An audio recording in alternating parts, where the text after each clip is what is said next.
La Iglesia Cristiana de Restauración Espiritual Internacional, Eclesia, presenta su programa, Nuestro Pan de Cada Día. Jesús les dijo: Yo soy el pan de vida. El que a mí viene nunca tendrá hambre, y el que en mí cree no tendrá sed jamás. Dios les bendiga, su pastor y amigo Oscar Orjuela Gómez. Estamos llevando esta serie, estamos viviendo el Apocalipsis, y hoy corresponde al sello número 5. Acuérdese que en esta primera etapa de juicios se están llevando lo que se conoce como los jinetes del Apocalipsis, o los 4 caballos. Realmente son 5 caballos en el Apocalipsis. Estaremos viendo solamente ahora 4, que son los jinetes de la primera etapa de juicios, que son los sellos, y en el capítulo 19 ahondaremos en ese caballo blanco especial. Sin embargo, hoy tenemos en el capítulo 6 de Apocalipsis el verso 9, y dice la palabra del Señor para este pan de cada día: Cuando abrió el 5º sello, vi bajo el altar las almas de los que habían sido muertos por causa de la palabra de Dios y por el testimonio que tenían. Aquí a Juan se le muestra que se abre el 5º sello, pero ya hay una imagen diferente a la de los caballos. Ya hemos visto el primer caballo, que es el gobierno del anticristo, cuando se posesiona el anticristo para gobernar el mundo entero, un presidente a nivel mundial. Viene el segundo caballo, que ha sido generado precisamente porque todos los presidentes querían tener el mismo cargo, pero es esta persona que está asignada para esta labor, poseída directamente por Satanás para gobernar las naciones.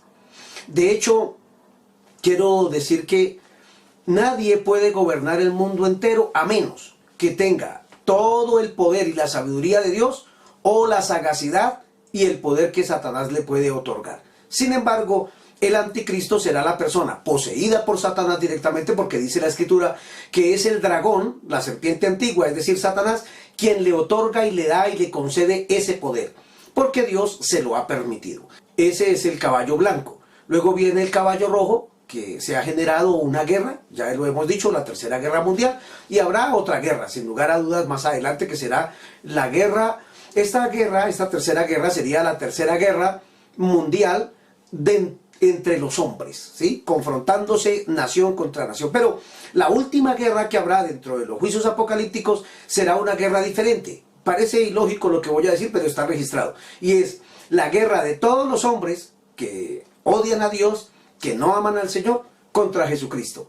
Bueno, ya miraremos en su momento de qué estoy hablando. Viene luego de ese caballo rojo, que es la guerra, que quita la paz de la tierra, y estamos en la primera etapa de la gran tribulación, semana número 70 del profeta Daniel. Viene el caballo negro, que es toda la hambruna, que obligatoriamente queda como resultado y fruto precisamente de una guerra. Y terminando esos jinetes apocalípticos, tenemos el caballo amarillo, que representa pues la muerte a través de 4 plagas, que son guerras internas, guerras sectoriales también, fieras, hambruna de igual manera, y unas pestilencias.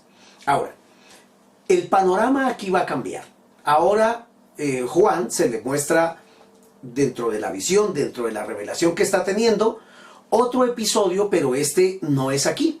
Este episodio es en el cielo. Y dice la palabra, como lo hemos citado: cuando se abrió el 5º sello, el Cordero, Jesucristo, es el que abre el sello, vi bajo el altar las almas de los que habían sido muertos por causa de la palabra de Dios y por el testimonio que tenían. Y me llama mucho la atención que estos no estaban dando testimonio, sino tenían un testimonio. Es decir, ya sabían, de hecho, estas personas que están allí, estas almas, ¿quiénes son? No pudiera decir quiénes son. Y he escuchado tantas versiones de personas decir que son los cristianos que están siendo perseguidos en la gran tribulación, y entonces se va muriendo y Dios los va metiendo debajo del altar, ¿no? Y hay quienes también han discutido el asunto de que en el cielo no hay altar porque ya el sacrificio fue pagado. Sí, pero es que este sacrificio, o estas almas que están bajo el altar, no son para ofrecerle a Dios ningún sacrificio. Son personas que han sido sacrificadas precisamente por el testimonio de Jesucristo y el que los apóstoles han dado. Ahora, la iglesia ya ha sido quitada, acuérdense que esta cena está en el cielo, nosotros ya estamos allá disfrutando de muchas cosas, pero hay un grupo que se empieza a formar precisamente de aquí. En unos programas pasados anuncié de quiénes serían los invitados a la cena de las bodas del Cordero, cenas, no galardones dentro del tribunal de Cristo, sino cenas. Y esto creo que cobra un poco más de fuerza y de valor, porque uno no puede de una sola mirada sencillamente decir todo lo que va a pasar en Apocalipsis. Si lo estamos llevando de una manera cronológica y también temática, y lo estamos enseñando de esta forma, pues entonces vamos conectando o haciendo conectores y allí vamos a entender plenamente por qué en este capítulo se dijo de esta manera y allí se nos clarificó o se amplió ese conocimiento. Entonces aquí lo que Juan ve es almas. Y note algo, almas bajo el altar que están en el cielo. Entonces, estas almas no es que se las ofrecieron a Dios en sacrificio, sino que están siendo sacrificadas en la gran tribulación. Pero ¿quiénes son estas almas? Bueno, dice que estas almas son de los que habían sido muertos por causa de Dios y del testimonio que ellos tenían. El Señor quita su iglesia, arrebata la iglesia, la saca de esta tierra. Allí se salvan unas personas y se empieza a hacer un trabajo evangelístico. Y por ende empieza a haber una persecución hacia esas personas. Allí están muriendo varias personas y de hecho estas almas son los primeros mártires del inicio de los 3 primeros años y medio de la gran tribulación. Hombres y mujeres que van a morir sacrificados porque precisamente no habían aceptado a Cristo. El Señor levantó a la iglesia y ahora ellos entendieron. Era verdad lo que los evangélicos nos decían, lo que los pastores nos predicaban, lo que los cristianos pregonaban por el mundo entero. Era cierto, pero ya nos quedamos. Entonces, allí se encuentran las almas bajo el altar, pero me llama la atención el verso 10 dice, y clamaban a gran voz, almas clamando. Y dice, diciendo, ¿hasta cuándo, Señor santo y verdadero, no juzgas y vengas nuestra sangre en los que moran en la tierra? También en unos programas pasados anuncié lo que es la conciencia del ser humano y que no se pierde, y puse 2 ejemplos. El caso del rico que está perdido en el infierno, que no pierde su conciencia, sentimientos y emociones y recuerdos. Y los del cielo que no se acuerdan de sus familiares porque están en una fiesta. Es precisamente por eso. Porque quienes vivimos para Dios, cuando seamos transformados, eso es lo que nos va a pasar. Seremos transformados. No vamos a llegar con esta mente acordándonos de todos nuestros familiares y todo lo que hicimos en la tierra, porque ya seremos diferentes como ángeles, dice la Escritura, y seremos la novia, la esposa de Jesucristo. Entonces no vamos a tener esta mentalidad. Por el contrario, los que están en el infierno, ese será el mayor tormento que ellos reciban. No pierden la memoria de todas las oportunidades que Dios les dio de escuchar la palabra, de arrepentirse y de vivir para Dios.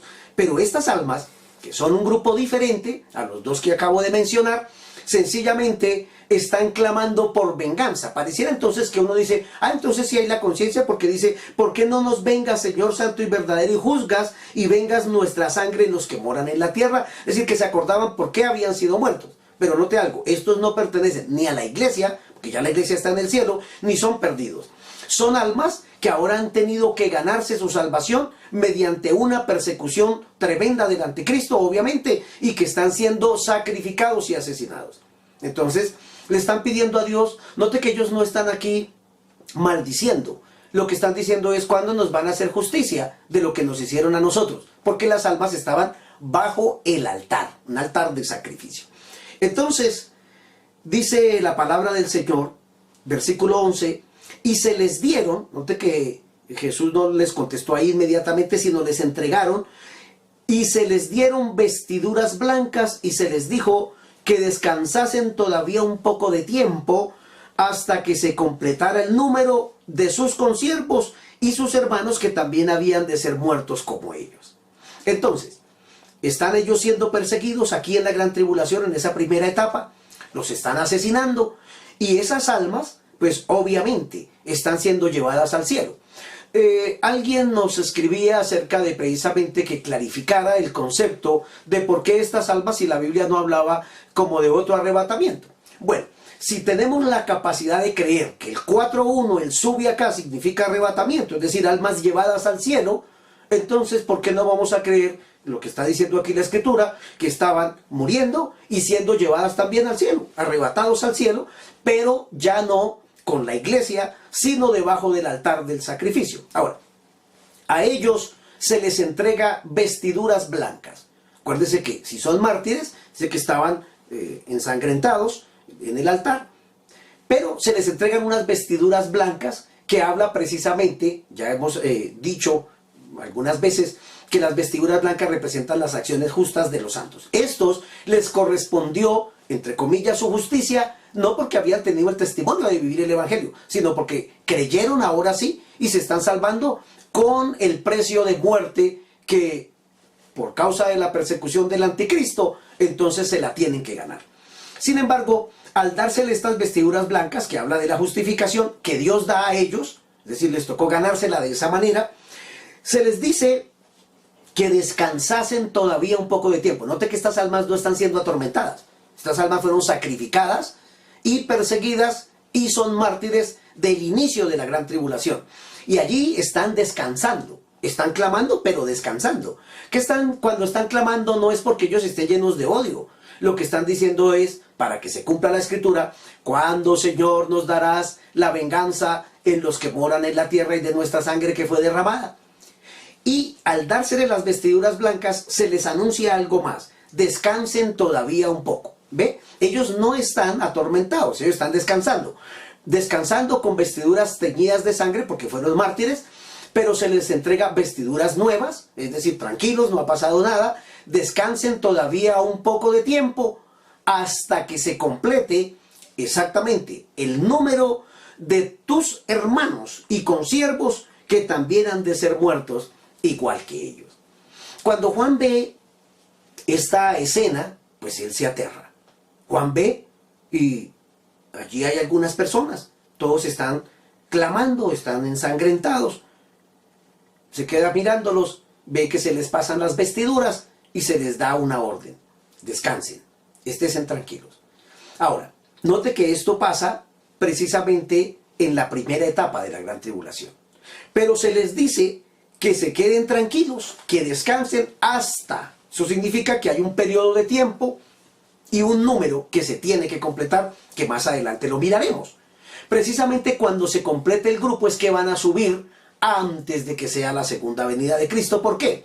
Porque si ellos van a estar allá y cuando Juan los ve, pues de hecho se aterra y dice: ¿y estos quiénes son? Como lo veremos en el primer paréntesis a continuación o después de este otro capítulo. Sin embargo, hay un número que se tiene que completar que solo Dios lo sabe. Solo Dios sabe cuántos van a ser los mártires de la gran tribulación, pero estos, repito, son exactamente la primera etapa, los primeros años. Mártires de la primera etapa de la gran tribulación. Y allí termina ese quinto sello. Dice algo más, porque hoy vamos a mirar otro sello seguido. Dice la Escritura, el versículo 12. Miré cuando abrió el sexto sello, y he aquí hubo un gran terremoto, y el sol se puso negro como tela de silicio, y la luna se volvió toda como sangre. Ahora la escena vuelve a cambiar, ya no del cielo, de las almas bajo el altar, sino también de lo que está pasando en los juicios de la tierra. Vuelve Juan a tener la visión, precisamente cuando el Cordero Jesucristo desata el sexto sello, y entonces la escena pasa a la tierra. Y dice que hubo un gran terremoto. Note que, aunque en alguna ocasión mencioné en el inicio de este estudio, que los juicios que se registran en el Apocalipsis ya se han dado en la historia de la raza humana, pero en calidades menores, en una escala inferior realmente a lo que va a acontecer. Digamos de esta manera, vamos a mirar cuál ha sido en la historia el más grande terremoto que haya habido y que muchas más muertes produjo y tragedias. Bueno, pues más que este es el terremoto que va a venir cuando se desate el sexto sello. Un gran terremoto. Y este terremoto, que pues va a ser obviamente mundial, el sol se puso negro como tela de silicio y la luna se volvió toda como de sangre. Con relación a esto, algunas personas han afirmado que los eclipses forman parte precisamente de todo este fenómeno que se está dando en la naturaleza. Eso significa que se va a oscurecer el sol y la luna se va a volver como sangre. Hay gente que especula cuando ve algunos de estos fenómenos, ya lo hemos visto, pero lo que está diciendo Dios es que la naturaleza toda está siendo afectada porque el Cordero está desatando los sellos. Es decir, nadie se puede esconder realmente de los juicios de Dios. Pero sigue diciendo más la Escritura, versículo 13. Y las estrellas del cielo cayeron sobre la tierra como la higuera deja caer sus higos cuando es sacudida por un fuerte viento. ¿Qué encontramos aquí? Que los científicos comúnmente escuchamos decir en las noticias que parece que pedazos de asteroides, de meteoritos y de tantas cosas que suceden allá arriba, en ese espacio donde están los astros, van a caer a la Tierra. De hecho, algunos hasta han dicho que hay otro nuevo planeta, que algo viene a estrellarse contra la Tierra, que sucederá de esta y de esta forma. Y hay gente que se asusta y dice, viene un asteroide más grande que la Tierra y tan pronto toque la Tierra será destruida. Quiero decirles, yo no soy científico, yo soy pastor y estudio las Escrituras, pero quiero decirle que no es esa la forma en que se va a terminar esta Tierra. Por tanto, eso no va a pasar. Puede ser que alguien diga, viene un meteorito más grande y toca la Tierra y toda la Tierra queda destruida. La Biblia no dice que así va a terminar la Tierra. Por tanto, yo estoy seguro que si eso fuera cierto, aunque son mitos, pero si eso fuera cierto, pues la Tierra, el meteorito tendrá que irse por otro lado, porque no es así como dice la Escritura que va a pasar. Y hasta aquí le he comprobado con historia, con hechos reales, que lo que la Biblia dice tiene un perfecto cumplimiento. Entonces, estrellas caerán, meteoritos, muchas cosas que suceden allá arriba que nosotros desconocemos, vendrán a la tierra y será la evidencia de que Dios está airado. Ni siquiera los astros son ajenos a saber que Dios está airado y está ejecutando los juicios, dándole al ser humano una oportunidad de arrepentimiento y de que se vuelvan a Él. Versículo 14 dice, y el cielo se desvaneció como un pergamino que se enrolla, y todo monte y toda isla se removió de su lugar. Si nosotros vemos el asunto de los tsunamis que trajeron, el de Indonesia, por ejemplo, y otros tsunamis que llegaron a traer precisamente un desastre tremendísimo. Y la gente angustiada decía, esto es como el otro diluvio. Bueno, quiero decirles con todo respeto, pero estamos aquí para aprender. Esos tsunamis que vimos, o lo que estamos viendo, no es comparable con lo que dice que va a pasar con estos tsunamis. Juan está viendo que el cielo se desvanece como un pergamino que se enrolla, es decir, como que se hizo algo así y se abrió. La gente pudo ver que se abrió el cielo, pero allí pasa algo tremendo. Los montes se movieron todos de su lugar y toda isla, escuche esto, toda isla se movió de su lugar. ¿Qué muestra eso? Que va a haber tsunamis en el mundo entero, que toda isla, es decir, que la geografía va a tener un cambio. De hecho, hay gente que habla de las profecías de Michael de Nostradamus, de videntes famosos, y alguno de ellos en alguna ocasión presentó una serie de mapas que era la forma en que él visualizaba en sus visiones, valga la redundancia, precisamente lo que vendría para el futuro. Y decía que al final del tiempo se inundaría la tierra y los continentes quedarían reducidos a una cantidad menor de la tierra existente. Bueno, eso es lo que está diciendo la Escritura. Yo no estoy diciendo créale a fulano o al adivino o al que dijo. No, le estoy diciendo es lo que dice la palabra, que todo monte y toda isla se movió de su lugar. Es decir, esta tierra no va a quedar tal cual geográficamente se halla en los mapas actuales. Se moverán las placas tectónicas, habrá tsunamis, mega tsunamis, que traerán una destrucción y multitudes de miles de personas y millones de personas muertas en el mundo entero debido a esta catástrofe. Se saldrán los mares y allí está Dios diciendo, les estoy llamando la atención. Pero note algo, versículo 15 dice, y los reyes de la tierra, y los grandes, los ricos, los capitanes, los poderosos, y todo siervo y todo libre, se escondieron en las cuevas y entre las peñas de los montes. Tan raro, ¿eso es así? Sí.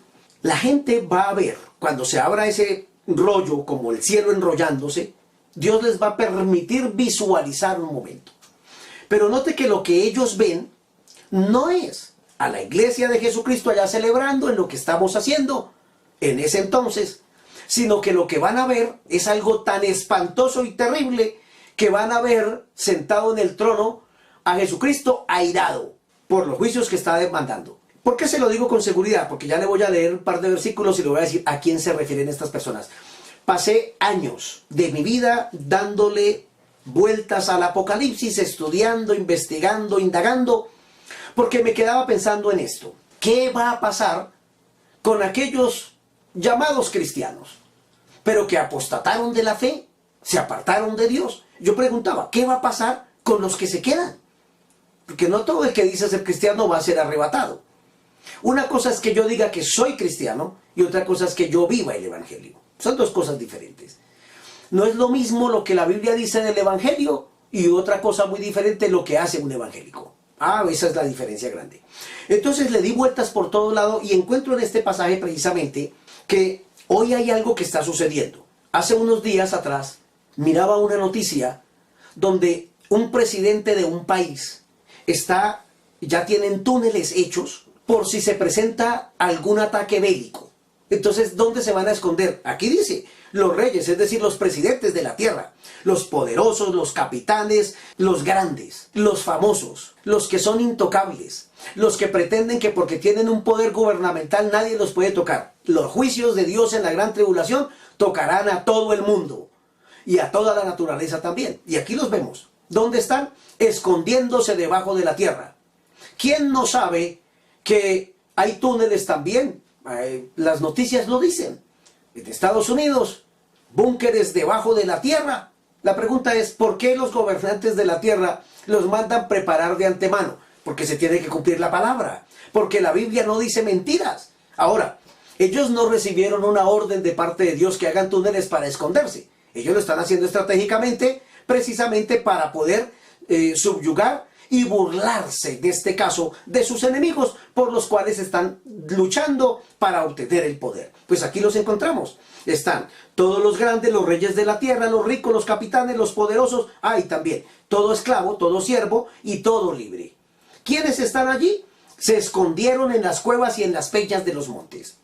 Unos serán literalmente, otros ya le estoy diciendo, construyendo búnkeres debajo de la tierra, ciudades subterráneas, para si se presenta un asunto bélico, poder tener cómo refugiarse. Es decir, nosotros de igual manera no necesitamos a Dios.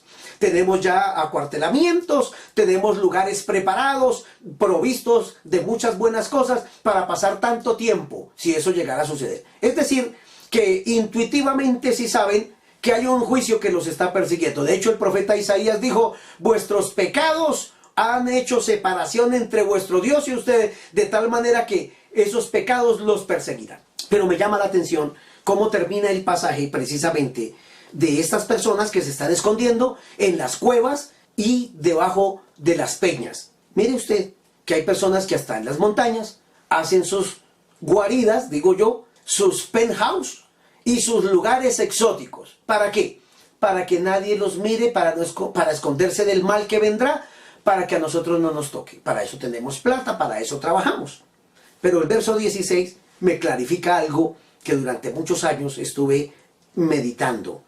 Y dice la escritura al verso 16, y todas estas personas que acabo de mencionar decían a los montes y a las peñas. Escuche el término que utilizan estas personas.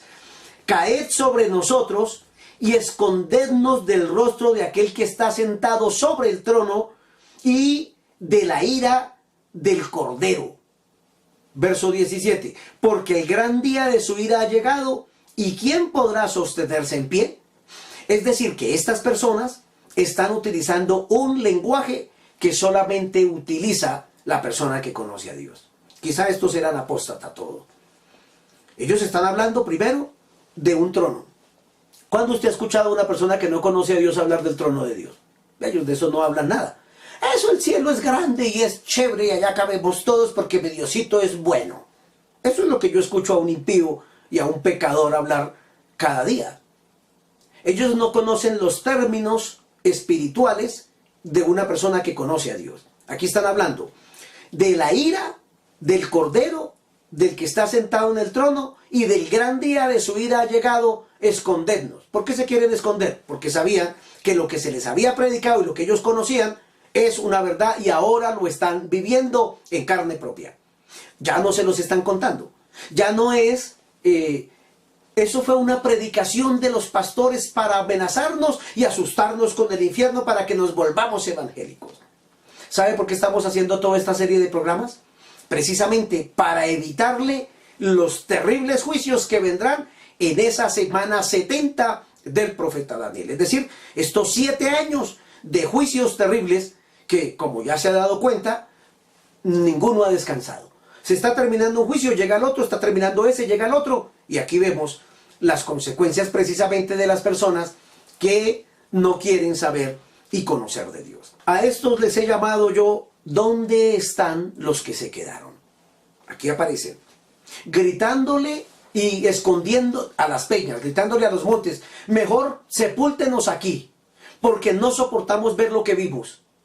La ira del Cordero llegó el día de su juicio, es decir, están asustados porque ahora se dieron cuenta que lo que los evangélicos les predicábamos mientras estábamos aquí era cierto, era real. Bueno, muchos ya será demasiado tarde.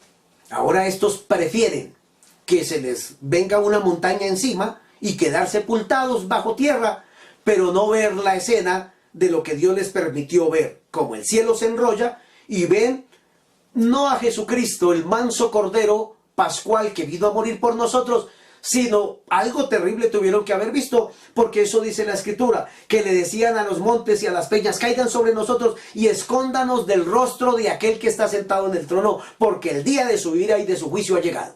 Entonces si entienden ese lenguaje. Note cómo están hablando estas personas. Mencionan al Cordero. ¿Ha escuchado usted una persona que se llama ateo referirse a Jesucristo como el Cordero? Dice, eso Dios no existe, Dios es mi mente, Dios es lo que yo me imagine, Dios es las ideas que usted pueda tener, es Dios. Tú mismo eres Dios. Eso dicen. Bueno, ahora aquí están gritando porque lo están viendo. Dios se los permitió ver precisamente para desmentir las noticias que durante ese tiempo van a estar circulando en el mundo entero. Naves extraterrestres vinieron y se robaron a un grupo de personas. Y como lo he dicho, tan raro que ese grupo de personas solamente eran cristianos, solamente eran evangélicos, ninguna otra clase. Ahí no se fue ninguna religión, solo cristianos, solo seguidores de Cristo, desaparecimos de esta tierra. Bueno, aquí aparece entonces que el día, dicen ellos, el gran día de su ira ha llegado, ¿y quién podrá sostenerse en pie? Por tanto, si ellos lo hablan de esta manera, note que estas personas tenían conocimiento de Dios. Saben quién es el Cordero, saben el trono, saben muchas cosas y saben que hay un día del juicio y de la ira de Dios. No sea usted de esos que se van a quedar a esperar que las montañas se le vengan encima después de una persecución con el anticristo. Sea más bien, y lo invito, para que reflexione ahora que tenemos tiempo, ahora que estamos encerraditos con la oportunidad bienaventurada. Se da cuenta que a los que aman a Dios todas las cosas les ayudan a bien. Dios permitió esta pandemia precisamente para que ninguna persona en el mundo entero tenga excusa de decir, yo estaba ocupado, tenía muchas empresas, tenía mucho trabajo, no podía, estaba estudiando, estaba haciendo 3 carreras al tiempo, estaba tan ocupado en mis estudios que mi Diosito sabe que no tenía tiempo. Bueno, ahora tiene todo el tiempo. El tiempo de que se arrepienta, el tiempo de que se vuelva a Dios, el tiempo de que conozca los juicios terribles que vendrán sobre la faz de la tierra, de los cuales solamente la iglesia de Jesucristo será librada de todo este mal. Usted escoge. O se queda a mirar lo que el pastor Oscar decía era cierto. Yo no me quedaría ni me arriesgaría a tanto, porque de por medio está la salvación del alma. Por ende, si usted es sabio y entendido y reflexiona hoy, dice, no, pues ¿para qué me voy a quedar si esto es lo que va a venir? Si nomás con el encierro estoy que ya no soporto más, pues imagínese 7 años de gran tribulación. Entonces, le tengo una noticia excepcional. Hoy es el día de salvación. Hoy es el día en el cual Dios le quiere visitar para salvarle su alma, su hogar, su familia. Por tanto, reconozca que el sacrificio que Cristo Jesús pagó en la cruz, sencillamente, al que lo acepte, al que reconozca esa verdad y quiera vivir para Dios, Dios le perdona todos sus pecados, no importando lo que haya hecho, su vida será transformada y nueva para la gloria de Dios. Por tanto, repita conmigo esta oración de todo corazón. Dios, reconozco que los juicios que vienen son terribles. No quiero vivir esto, Señor, pero hoy reconozco que he pecado y que he fallado ante ti. Lávame con tu sangre, perdóname de todo pecado y toda maldad. Yo quiero vivir para ti. Señor, ayúdame. Dame tu Espíritu Santo. Te acepto hoy como mi Señor y Salvador personal. Quiero vivir esta vida agradable para que también me lleves en el arrebatamiento y evitarme estos juicios. Quiero compartir esta palabra transmitiéndosela a mis familiares y amigos para que ellos también escapen de la ira que vendrá. Si ha hecho esta oración sencilla, vuelvo a decírselo, bienvenido a la familia de Dios. ¿Qué resta hacer? Estudiar las Escrituras. Siga conectado, que le vamos a seguir enseñando tantas lindas cosas de su vida espiritual. Si Dios nos regala el día de mañana, aquí estaremos para traerles el pan de cada día. Nuestro pan de cada día. Jesús les dijo: yo soy el pan de vida. El que a mí viene nunca tendrá hambre, y el que en mí cree no tendrá sed jamás.